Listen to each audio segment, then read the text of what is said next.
So today, we're diving into a new kind of warfare, and it's one that's taking its design cues not from human engineers, but from the collective, buzzing intelligence of nature. We are talking about massive, autonomous drone swarms, and the future they represent? Well, it's already here.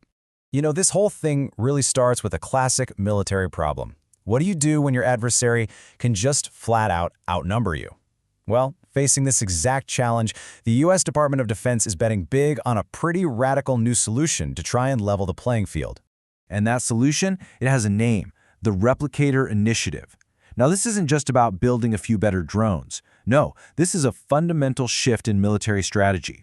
The whole idea is to counter an adversary's mass with a completely new kind of mass of our own. And when we say mass, we really mean it. The goal of Replicator is to field thousands of what they call all-domain attritable autonomous systems. Okay, that's a mouthful, but the key word you need to focus on there is attritable. It basically means these things are designed to be numerous and, crucially, disposable. These aren't your high-value multi-million-dollar jets that you can't afford to lose. But here's the really wild part, the timeline. It is incredibly aggressive. We are not talking about a decade from now. The Pentagon wants these thousands of systems in the field, ready to go within the next 18 to 24 months. You can just feel the urgency. So what's the logic here? Well, it seems like they're drawing lessons directly from what we've seen in recent conflicts.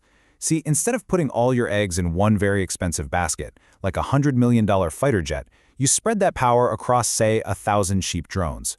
For an enemy, that's a nightmare. How do you target everything? And it forces a brutal cost calculation on them. Are you really going to fire a $1 million missile to take down a drone that costs a tiny fraction of that? Probably not. Okay, but how in the world do you control thousands of drones at once? You can't have thousands of pilots sitting there with joysticks. The answer, it turns out, is that you don't even try. Instead of direct command, you create the conditions for them to collaborate. And for that blueprint, engineers are turning to the ultimate expert in large-scale coordination, nature itself. So what is a drone swarm really? Well, it's not just a bunch of drones flying in the same general direction. We're talking about a cohesive team where each individual unit is communicating, sharing information, and making collective decisions to get a job done, all without a central leader calling the shots. And the blueprint for this? It comes straight from the natural world. I mean, think about a flock of birds turning in perfect unison, or an ant colony efficiently finding food.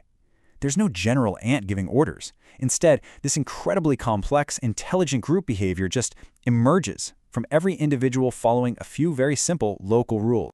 And you'd think those rules would be super complicated, right? Well, it turns out they're surprisingly simple. Each drone only needs to follow 3 basic ideas. First, separation, don't get too close to your neighbors. Second, alignment, try to fly in the same general direction as them. And third, cohesion, don't stray too far from the group. That's it. From just those 3 simple rules, a coordinated, intelligent collective starts to take shape. Okay, so we've got them flocking like birds. But how do you go from that to a coordinated hunting pack? Well, this is where we get into the specific algorithms that can turn a simple swarm into a truly lethal weapon system. One really fascinating approach is a model called CACOC, which stands for Chaotic Ant Colony Optimization for Coverage. It's totally inspired by how ants forage for food. Drones move around in these kind of unpredictable, chaotic patterns to search an area, but as they go, they leave behind virtual pheromone trails. These digital trails basically tell other drones, hey, I've already searched over here, which prevents them from covering the same ground and makes the whole swarm way more efficient at finding targets. But finding targets is only half the battle, right? How does the swarm decide which ones to actually go after? Without communication, you just get chaos. You'd have drones all chasing the same low-value target. But with a protocol called Weighted Target Approximation, or WTA, everything changes. Drones can broadcast what they're planning to do, which allows the swarm to collectively decide, okay, let's prioritize the high-value targets like tanks, making sure they have the biggest possible tactical impact. Now, this incredible new capability comes with an equally massive consequence, because when you take the human out of that final decision-making loop, you create a really profound ethical and legal crisis. And this is the formal term for what we're talking about, a lethal autonomous weapon system, or ALAWS. The key phrase right there is without further human intervention. A LOS doesn't just find a target and flag it for a human operator. It has the authority to make the final kill decision all by itself. And this This brings us to the haunting, central question of this entire technological revolution.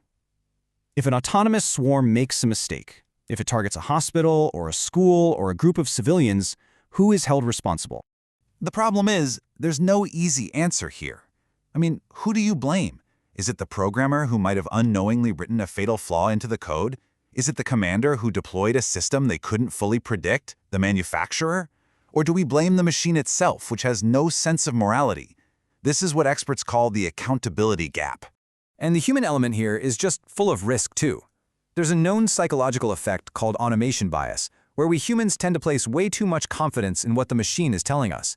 And there's also the risk of a moral buffer, where an operator might feel less personal responsibility for an action because they can mentally just shift the blame to the autonomous system that pulled the trigger.